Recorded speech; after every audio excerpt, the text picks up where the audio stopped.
Ser Podcast. Jesús Callejo, una semana más. Bienvenido de nuevo a Ser Historia. ¿Qué tal, Nacho? Bien hallado. Y qué momento más especial y más espectacular, por lo de espectáculo, digo. Sí, desde luego, ¿no? Aunque es una historia triste, la que vamos a recorrer en los próximos minutos, pero también muy humana, que nos hace, yo lo decía en la introducción, ¿no? Nos hace reflexionar un poco sobre esas miserias humanas, esa sorpresa. Han cambiado mucho las cosas, ¿no? En los últimos 150 años prácticamente, y hay algunos ejemplos también, no de la enfermedad, ¿no? que padecía John Merrick, el hombre elefante, de Joseph Merrick, no tanto sobre eso, sino el hecho de ser singular, de ser único, de salirse de la norma, ¿verdad? Siempre llama la atención, ¿no? Sí, la verdad que la biografía de John Merry para la película que se hizo, que luego lo comentaremos. Por eso me confundía yo. Sí. No, pero bueno, es habitual, ¿eh? Es habitual por eso, porque la mayoría de la gente conoce a este personaje por el cine para bien y para mal, porque ya sabes que el cine normalmente no se suele ajustar a la realidad. Pero la biografía de Joseph Merry, del hombre elefante, nos da un poco idea de la condición humana. Es decir, él tiene la mala suerte de nacer con lo que luego se llamaría el síndrome de Proteus. Hasta ese momento no se conocía esa enfermedad. El síndrome de Proteus tiene que ver pues con un crecimiento anormal tanto de la piel como de los huesos como del tejido, y desde el año y medio de vida empezó ya a tener una serie de malformaciones que luego le generaron, te puedes imaginar, pues multitud de problemas, no solo en su familia sino en el colegio, porque su madre se empeñó que estudiara, que supiera leer y escribir, y efectivamente era una persona culta, pero esa deformidad, sobre todo en su lado derecho, tanto el brazo, la mano, la pierna, pues es lo que le convirtió con el tiempo, y sobre todo cuando se empieza a convertir en un monstruo de feria, se convierte en el hombre elefante. Entre comillas, Estaba haciendo Jesús así entre comillas. Sí, por eso digo que entre comillas, porque lo de monstruo era el calificativo que se le daba entonces, en ese contexto que se daba en su momento, no solo a él, sino a cualquier persona que padeciera algún tipo de anomalía genética o física, que puede ser enanismo, gigantismo o lo que quieras. Y entonces, claro, hablando un poco en serio ya de este personaje, es decir, tenemos la parte, por decirlo así, pues más de espectáculo, más cinematográfica, más anecdótica si quieres, pero él como ser humano, y además ahí tenemos los testimonios, no solo de él, que él escribió una autobiografía, es decir, que de 2 folios, pero él mismo se reflejó y se retrató, sino también la de Frederick Treves, que era el cirujano, el médico, que al final, en los últimos años de su vida, le ayudó. Bueno, pues lo que comentaba es que una persona muy sensible, con una capacidad intelectual muy superior a la media y muy educado.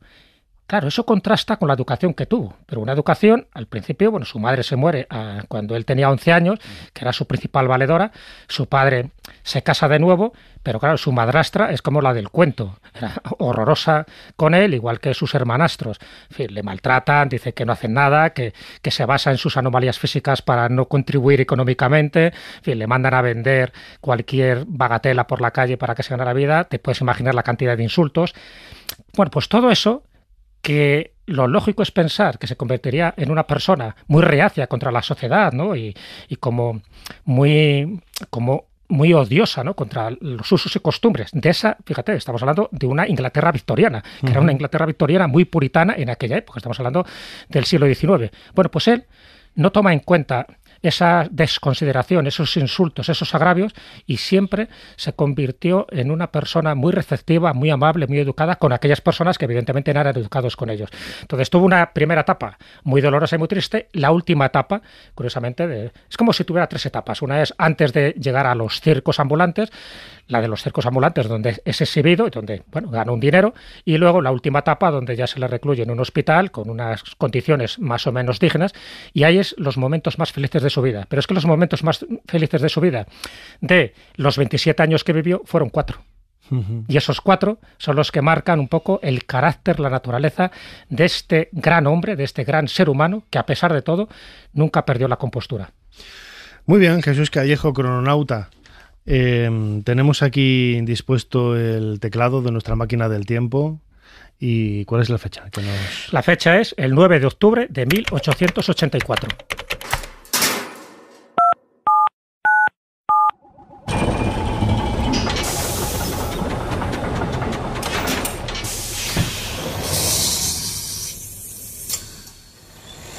Adelante, pasen. Jesús Callejo les está esperando junto al cronovisor.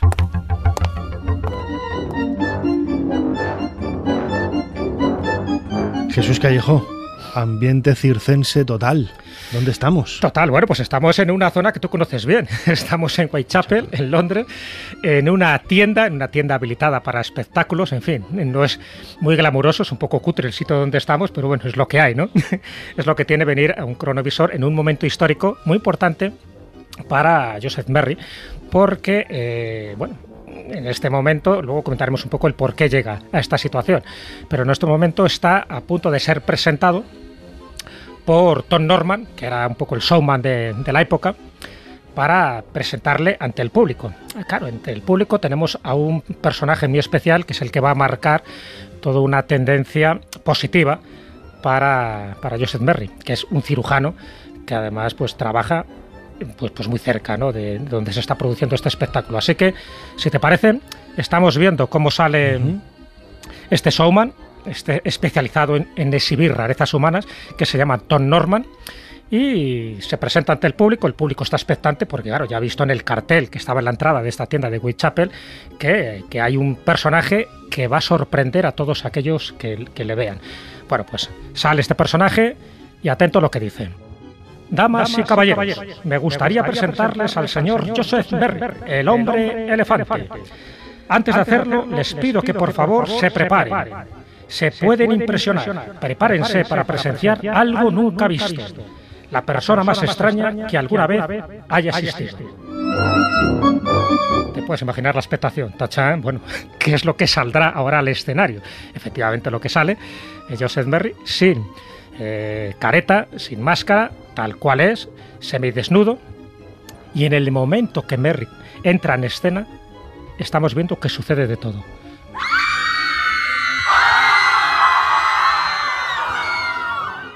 Vemos personas que se desmayan, personas que se quedan con la boca abierta, como si hubieran visto pues eso, un fenómeno extraordinario.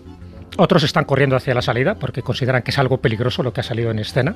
Evidentemente las anomalías físicas que tiene Joseph Merry en este momento, que tiene 22 años, son tremendas. De hecho, las fotografías que por suerte tenemos de él sí que indican que era un síndrome de Proteus, por supuesto, en el último grado, se puede decir, es decir, una anomalía física y genética tremenda. Así que todo esto es lo que estamos viendo, desde asombro hasta huidas del escenario, hasta insultos, porque hay gente que no tiene ningún recato para insultarle pensando que en lugar de un ser humano es una bestia.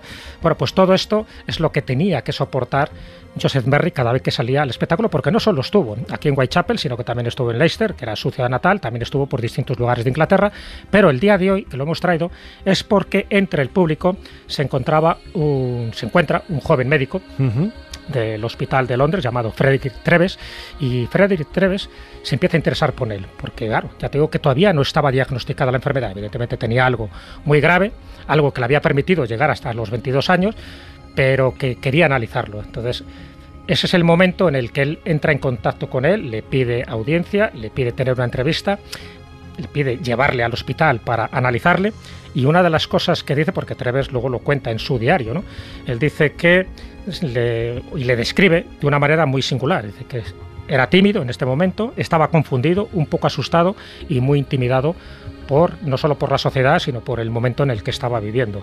Y dice algo muy significativo Frederick Treves.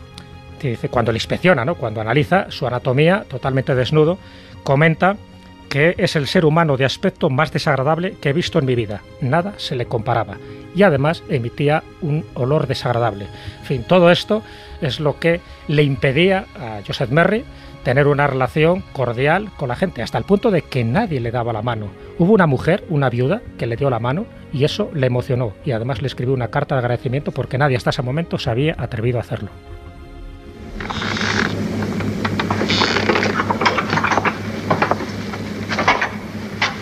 ¿Vamos a tomar el té? Por favor, entre, John. Póngase cómodo. Anne, ven a conocer a nuestro invitado. Señor Merrick, le presento a mi esposa, Anne. Anne, John Merrick. Mucho gusto en conocerle, señor Merrick. Estoy encantado.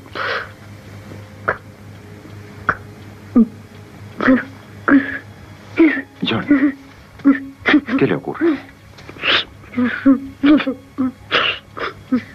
Es que yo no me estoy acostumbrado a ser tratado tan bien. No es una mujer tan esposa. ¿Le gustaría tomar una taza de té, señor Merrick? Es una buena idea. Jesús Callejo, crononauta, escuchábamos este primer corte, ¿no?, de la película del año 1981, El hombre elefante, en donde se recrea la vida de Joseph Merrick con este John Merrick, ¿no?, ese nombre cambiado, y esa emoción que sentía, ¿no?, el muchacho de cuando la mujer del médico le estrechaba la mano, ¿no?, le acercaba la mano para saludarle, porque nunca la habían tratado tan bien, ¿no? Un poco lo que comentabas antes. En la vida real fue una viuda, fue otro contexto, pero bueno, la película recrea, pues una película, no deja de ser una película, lógicamente recrea un poco la vida de este personaje, que lo decía yo al principio, en la introducción. Fíjate, estamos en una sociedad muy puritana, pero al mismo tiempo es una sociedad ya con la revolución industrial muy avanzada, es una sociedad también incluso podríamos decir hasta que intelectual, se han hecho muchas expediciones a lo largo del mundo, se conoce desde el punto de vista cultural muchos otros lugares, se ha visto mucho mundo, ¿no? Con todas las comillas del mundo, ¿no? Pero se ha visto mucho mundo y son absolutamente cenutrios a la hora de tratar a una persona con esta deformidad, que bien es cierto que era un caso muy muy exagerado, ¿no? Pero que imagino que otras personas con enfermedades similares también recibirían el mismo trato. Hombre, lo tenía muy complicado. Primero, solían morir muy jóvenes, te puedes imaginar, porque en fin, no había un tratamiento médico para este tipo de anomalías. Los que vivían mucho más, ellos que padecían, por ejemplo, gigantismo, aquí en España tuvimos unos cuantos casos, ¿no? Tuvimos, por ejemplo, el gigante extremeño, el gigante de Also, en el País Vasco. Es decir, pues la única salida que les quedaba era eso, exhibirse en circos, ganar un dinero para él y para su familia, porque ¿dónde iban? O sea, que nadie les iba a admitir en un trabajo. De hecho, una de las cosas que hizo Joseph Merrick al principio, cuando estaba en esa familia, en fin, tan mal avenida como era su madrastra, sus hermanastros, que en fin, que no le trataban nada bien, le mandaban que hicieran cosas, pero él no podía, tenía una mano derecha totalmente deformada, y entonces en lugar de entender ese problema, lo que hacían era achacarle más que era un vago, que era un inepto, que era todo. Entonces, evidentemente, él no tenía otra solución, hasta el punto de que es él mismo el que escribe a uno de los feriantes que había en aquel momento, porque él al final acaba, en fin, lo que se llamaba un workhouse, ¿no? Una casa de trabajo. Te puedes imaginar que era el lugar donde iba la gente pobre de solemnidad, los que no tenían otra forma de subsistir. Entonces se les acogía en esta casa de trabajo y claro, les daban pues trabajos manuales para que pudieran hacer algo de utilidad y de provecho económico. Pero incluso él no podía ni hacer esos trabajos manuales. Fíjate que incluso aunque él era diestro, o sea, él supo escribir con la derecha, tuvo que aprender a escribir con la izquierda porque la derecha es lo que tenía una deformidad muchísimo más exagerada, ese síndrome de Proteus, que además se llamaba Proteus por un dios griego, el dios Proteo, un dios marino, que cuando se utiliza el adjetivo proteico quiere decir que es alguien o que cambia de forma o que cambia de opinión o que cambia de chaqueta política. O sea, tiene que decir que eso es un ser proteico. Bueno, de ahí viene un poco, digo, lo de la etimología de la palabra síndrome de Proteus. Bueno, pues él, al no poder hacer nada de esto, lo que hace, y le tratan fatal en esta casa de trabajo, él escribe al que era el feriante de aquel momento, que era Santor, y le pide además que la acoja dentro de su espectáculo para que le exhiba, porque va a ganar dinero. O sea, él es el mismo el que lo está pidiendo. Efectivamente, cuando ve las imágenes de Joseph Merrick, dice, pues yo creo que sí, que este puede funcionar para este tipo de espectáculo. Y es cuando se lo comenta a Tom Norman, se pone en contacto con Tom Norman, que es el que luego le va exhibiendo por distintos lugares dentro de su circo ambulante. Bueno, evidentemente, cuando se empiezan a dar cuenta ya, cuando sobre todo entra ya en contacto con el médico, con Treves, porque al final este tipo de espectáculos te puedes imaginar que dentro de la Inglaterra victoriana estaban mal vistos. Es decir, había gente muy morbosa que quería ir a ver a estos, a los siameses, en fin, a cualquier... Sí, había recordemos, ¿no?, esos desvendajes de momias, esas actividades públicas, incluso había esos museos, bueno, mejor dicho, esos zoos, Eso, sí, en donde iban a ver a negros, a asiáticos, a gente de otros continentes que para ellos les parecía, a pigmeos, ¿no?, les parecían bichos raros, ¿no? Claro, lo de Barnum, en fin, que hizo Barnum en Estados Unidos, bueno, pues de alguna forma, tanto Santor como Tom Normal lo estaban haciendo en Inglaterra, que era, bueno, pues recoger a estos personajes que no tenían otra forma de ganarse la vida, les exhibían y entonces, bueno, pues en principio era beneficios para todo. Pero socialmente y moralmente no estaba bien visto en esa sociedad victoriana, bueno, ni esa ni cualquiera, es lógica, ¿no? Sí. Pero llega un momento en que le van exhibiendo por distintos lugares en Inglaterra, cada vez va menos gente, porque, bueno, evidentemente cuando lo ves una vez ya no quieres volver a verlo más veces, ya lo has visto, entonces el público va menguando y le hacen una gira por distintas partes de Europa, van a Bruselas, en Bruselas al final es un fracaso absoluto. ¿Y qué es lo que hace el feriante? Pues le despide, cancela el espectáculo porque no gana dinero y encima se queda con todo el dinero de Joseph Merrick, que tampoco era tanto, eran 50 libras, pero es suficiente para que él pudiera subsistir. Claro, al cancelar el espectáculo y él se queda totalmente abandonado en Bélgica, ¿qué hace? Pues tiene que coger un barco, meterse de polizón porque no tiene dinero para llegar a Inglaterra, llega a Inglaterra de mala manera, en el momento que le descubren en el puerto de Inglaterra, pues un escándalo público porque piensa que se ha colado allí una especie de monstruo, de bestia. Menos mal que en el bolsillo tenía una tarjeta de Frederick Treves, del médico, del cirujano. Entonces se ponen en contacto con él y entonces es cuando él se acuerda, claro, porque le estuvo analizando en el hospital, pero aún así él seguía con sus espectáculos, con sus varietés, con este tipo de circos, de fenómenos. Pero entonces cuando contactan con el cirujano, dice, sí, yo ya le conozco, él estuvo hace un par de años conmigo y tal, pero bueno, no le podía, evidentemente, dar trabajo en el hospital y se tuvo que dedicar a este tipo de escenas feriantes. Va él, le recoge en mal estado porque le habían dado palizas, le habían maltratado, no le daban de comer, le recoge y es cuando ya por fin le lleva a este Royal London Hospital. En ese momento es cuando le empiezan a cuidar, le empiezan a tratar, pero ocurre un hecho que vuelve un poco a resaltar la condición humana. Hasta ahora estamos resaltando la condición humana más denigrante, más peyorativa, pero aquí surge ya lo contrario. El director del hospital se da cuenta que no tienen dinero para mantenerle, porque sí, es un fenómeno, sí, vamos a llamarle médico, sí, pero a ver, hay que alimentarle. No le puedes llevar a ningún lado porque no tenía familia en ese momento y no tenía amigos.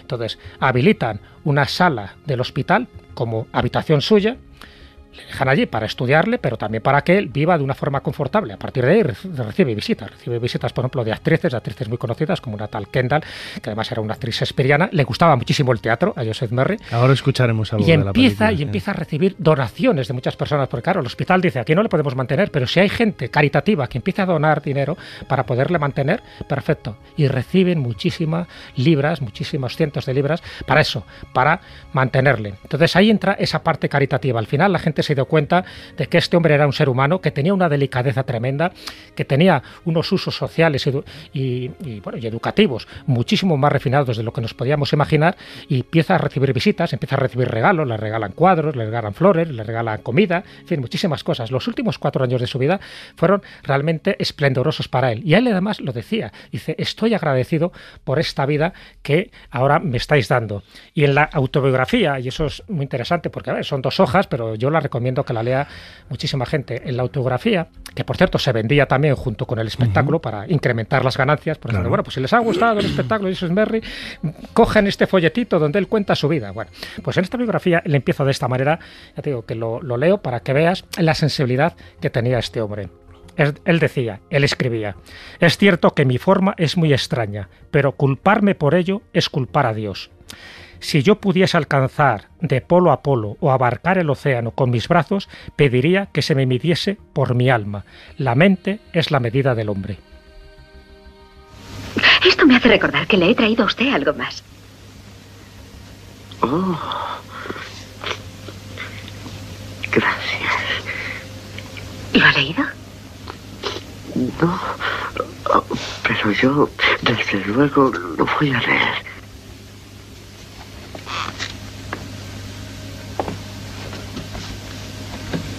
Oh, Romeo y Julieta. He oído hablar de ellos.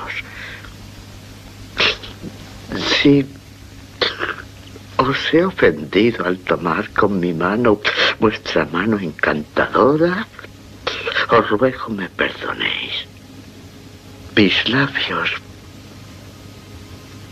con un beso repararán ese ultraje y estos peregrinos de amor rendirán homenaje al altar que adoran.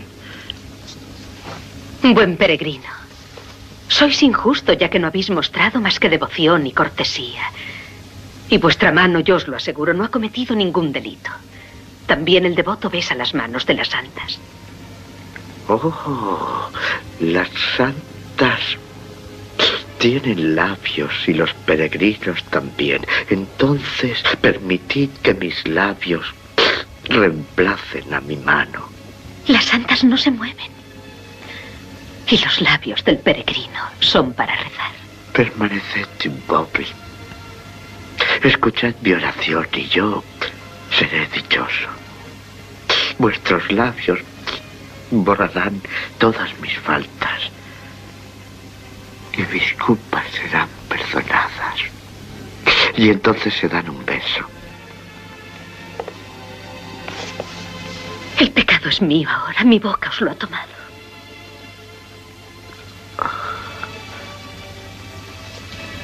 Es la más dulce de las faltas, el más encantador de los reproches. Devolvedme mi pecado besándome.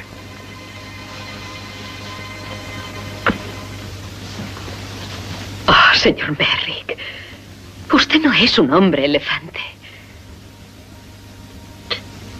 No. No. Usted es Romeo.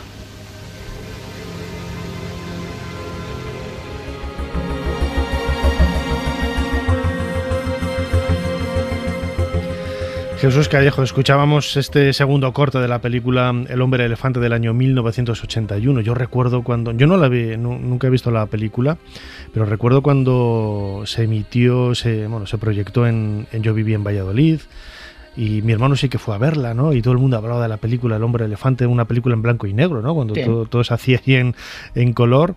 Y recuerdo los comentarios de la gente, que era una historia muy humana, pero al mismo tiempo estaba ese trasfondo, fíjate, año 81, de que era una película de terror, ¿sabes?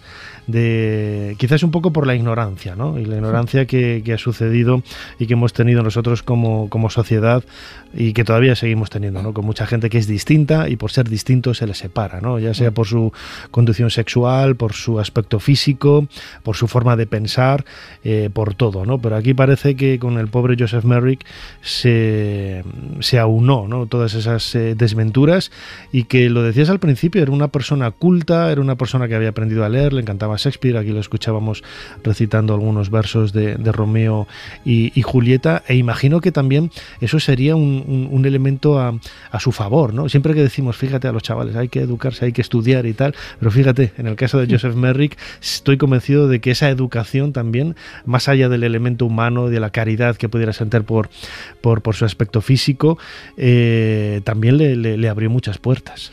Sí, hombre, evidentemente, si hubiera tenido un comportamiento hosco, hostil, claro, pues evidentemente, pues, en fin, no hubiera tenido a lo mejor la relevancia que ha tenido, ¿no? A lo mejor no se lo hubiera hecho una película. Pero, bueno, ya te digo que de forma casi paradójica, era una persona muy amable, y así quedó constancia, ¿no? En los últimos años de su vida, cuando él estuvo viviendo en el Royal London Hospital. Que, por cierto, hay una parte donde él vivía que se ha convertido en museo. Tan pronto está el esqueleto como no está el esqueleto, pero el que lo quiso comprar Michael Jackson, ¿no? Claro, y además eso, hay una historia muy curiosa, porque bueno, él cuando muere con 27 años, evidentemente, claro, hay que hacer algo con su cuerpo. Hubo también toda una polémica moral, es decir, ¿se le entierra o no se le entierra? Él era muy cristiano, él era miembro de la Iglesia Bautista, y bueno, él hubiera deseado que hubiera sido enterrado, pero por otra parte decía, hombre, ¿cómo vamos a enterrar este esqueleto con lo fenómeno que es? O sea, que es algo único. Bueno, pues al final gana, vamos a decirlo así, la parte médica en lugar de la parte religiosa. No se le entierra, por lo menos lo que es el esqueleto. En fin, dicen que hay unas zonas de su cuerpo que sí son enterradas, yo creo que un poco por hacer el paripé, pero el esqueleto se conserva en este hospital. Bueno, pues ahí se ha mantenido durante bastante tiempo. Yo he visto las fotografías, yo no estaba allí, pero yo sé que de vez en cuando retiran el esqueleto, porque todavía parece que impresiona ver ese esqueleto, pero, y esto es lo curioso, ¿no? A mediados de los años 80, ese esqueleto impresionó, diría yo más bien que obsesionó a Michael Jackson. Michael Jackson, por alguna razón, se identificaba con el hombre elefante. Bueno, por alguna razón. Según sus biógrafos, entendemos por qué él no quería que a él le vieran como un fenómeno solo social, sino que también vieran su parte humana, ¿no? Su parte más emotiva o más sentimental.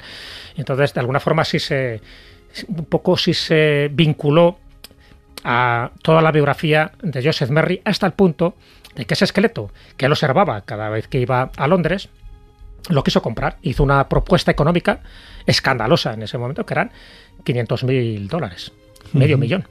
Aún así, los médicos, que eso les podía haber resuelto muchísimas papeletas, dijeron, pues quédate con el esqueleto para tu colección privada. Dijeron que no. Pensaron que era mucho más importante el aspecto social y científico, que, ¿no? También. Claro, que ese esqueleto se siguiera exhibiendo ahí. Y Michael Jackson no llegó a tener este esqueleto, lo que no le impidió seguir teniendo una especie de devoción hacia este personaje, el personaje en general. Y de hecho, que a lo mejor hay mucha gente que le ha pasado desapercibido.